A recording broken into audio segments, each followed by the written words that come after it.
everyone, welcome back to my channel. My name's Anisa, and please don't forget to like, subscribe, comment, share, and the bell.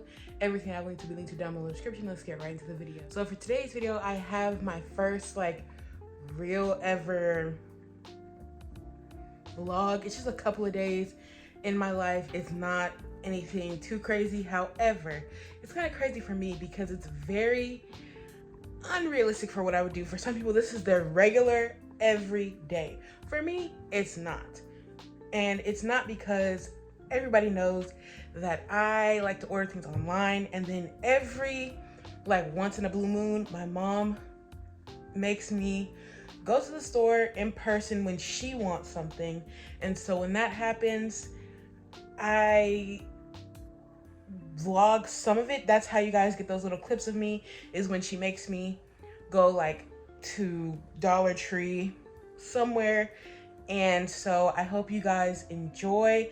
I have a Michael's vlog as well as Hobby Lobby. I haven't been to Hobby Lobby in forever, but I finally went, and it was not on sale this week. I know they have a week sale, well, a week when they're fully on sale, but I didn't go that week.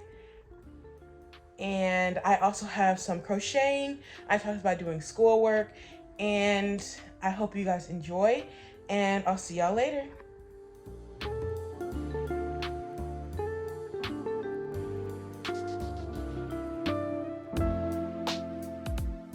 So I did not get anything from both stores because I thought we were going to go to Joann's for real, because Joann's is still having a massive sale. So I can get more product for less money. I would do that. And I could have tried some new yarn out, but for what?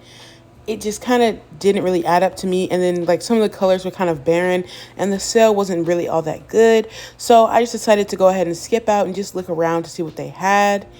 And everything did kind of look pretty good, but it just wasn't compelling enough for me to get anything.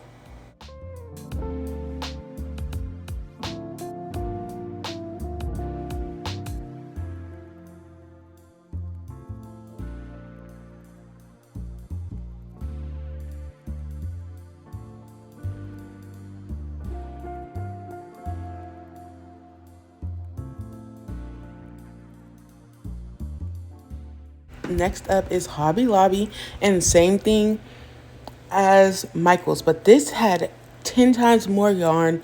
Everything was so different. It was the first time I've been in there. I feel like my mom said I've been in there before. I don't know, but everything looked so good. And there was a whole 2 more aisles of yarn. However, there's people in there, so I didn't record, but everything looked so cool. So when it's back on sale, which is actually at the time I'm recording this, it's the 20th. So it might be ongoing right now, but I will have to 100% verify. So I had to kind of find a table that this would fit on, and this is my little nail desk. And so there's not really much space on my nail desk the way that I have this set up. But this is the Just Cotton yarn I was talking to y'all about. And all I do is I take the little label off. And what I like about the Premier yarns is it has a ruler on the inside, and it goes up to 5 inches. Feed it through the eye right here. Sorry, it's not focusing on that eye. And then there's 2 slits right here, as you can see. And then you put it through these slits, and you leave a little bit of a tail, because this is what's going to be your center pull. So if you've seen someone hand wind yarn, they kind of do this between their fingers for a little while, because they're going to be their center of the yarn. Then they continue to just wrap it around their hand. This is what this little piece is for. Then for the rest of the yarn, I like to get a bag like this, or a box, and then just throw the yarn in there and put it on the ground, because it needs to be able to bounce around. And your bag doesn't have to be empty, or your little box, but it needs to just have space to just bounce, and then it'll catch. But you have to make sure you have it out of the way. And I'm holding this yarn pretty tight. You can see this little eye jiggling.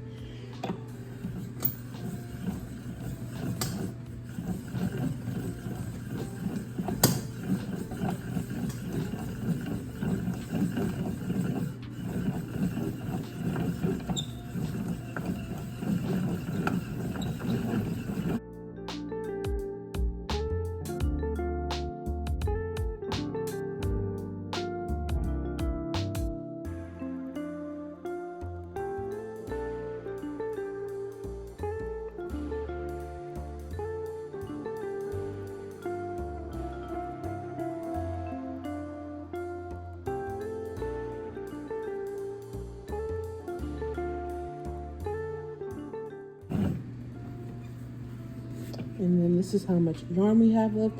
And it's really common for the yarn to tangle right here because their center pulls on the like Premier yarn are crazy because it's all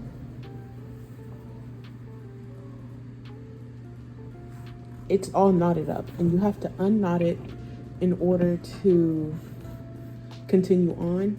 But for some yarns, if they're bigger or like you just have more yarn, it can't go any wider than this base plate. Remember that, or it will go ahead and wrap itself underneath the base, and it's gonna be so hard getting from underneath that you just kind of have to cut it off at that point and then like try and unravel it. But make sure this yarn never goes past this base.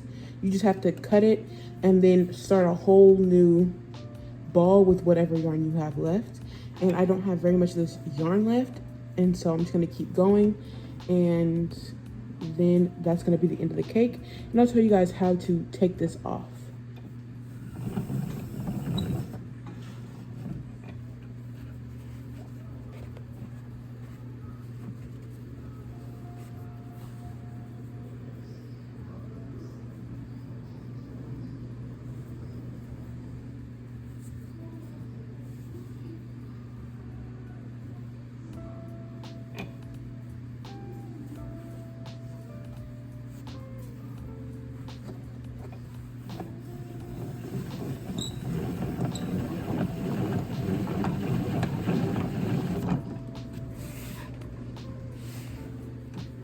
And just like that, it is wound, and it's been like 5 minutes, but I stopped the video.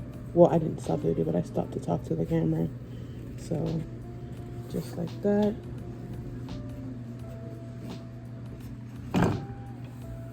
It is done.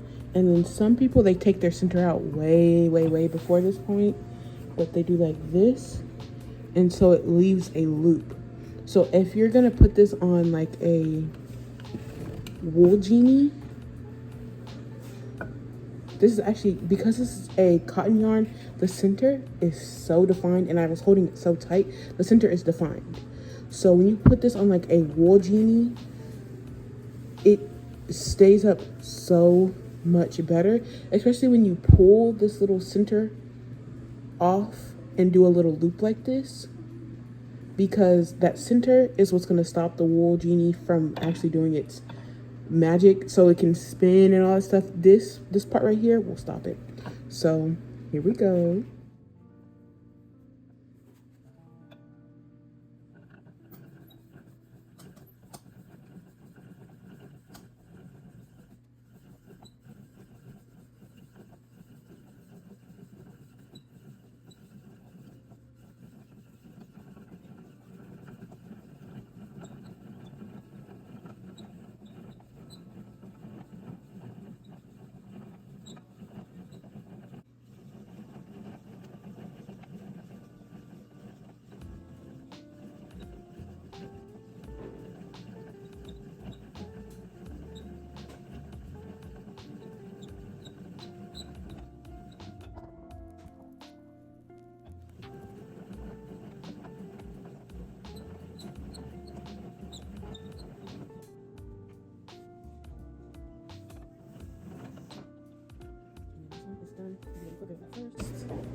Like this, leave it on there so it's a loop, and that way it'll stay out of the way for the wool genie.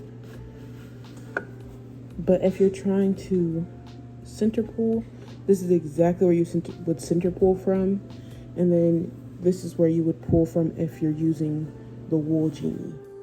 To stay there for 2 weeks to get a bed and air conditioning and whatnot, and they take your phone for that time. So shut up. I honestly can't blame them. I just wish you would have went there and said, to get help. Here, maybe I should like get some help.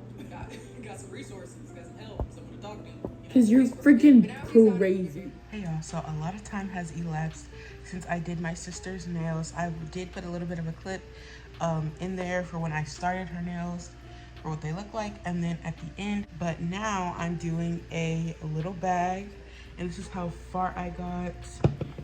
This is the tutorial, how to crochet quick and easy market bag, round base. Mine is already too big, but I'm already gone this far. And I was double stranding these two together, so that's how I got it to be this thickness. And when I double stranded them, round 7 is what I should have stopped at, but I went to round 8. So just know this is how big it is. Mine is like 10 inches. Hers was only 8.5. So I did too much because I was in between. So I was like, I don't know if I want to go too big or too small. But yes, so now I'm crocheting this. Maybe I'll get a little bit of footage of me crocheting. By the way, this is a completely unrealistic little weekend for me. Let me just say that. I also did some schoolwork, which I did not show. Sorry, you can hear that fan, but it is very hot. I did some schoolwork. I took a test,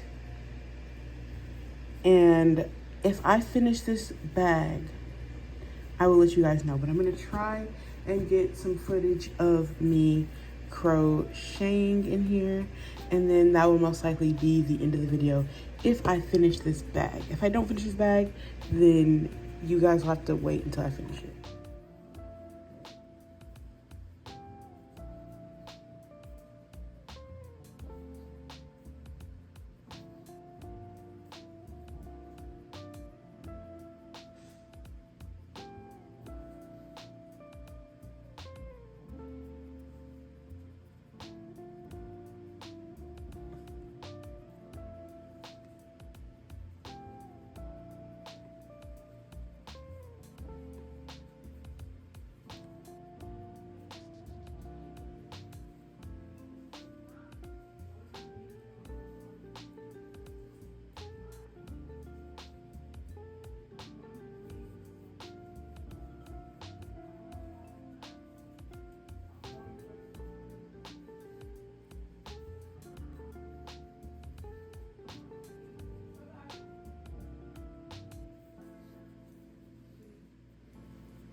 So this is how far I've gotten on the bag. I used 2 skeins of yellow, 1 skein of the green so far, and then 1 skein of the blue. And then the blue is from Joanne, the big twist yarn. I actually really like it. And I used 2, and they're about the same thickness as the, well, I use a center pull as well as just like regularly unwrapping it. And it's the exact same thickness as the other 2. So I was right that you can just kind of double them all up, and they're all like 5.5 millimeter crochet hook recommendations, and I'm using a 5 millimeter. So I hope you guys enjoyed, and I'll see you in my next one. Thanks for watching.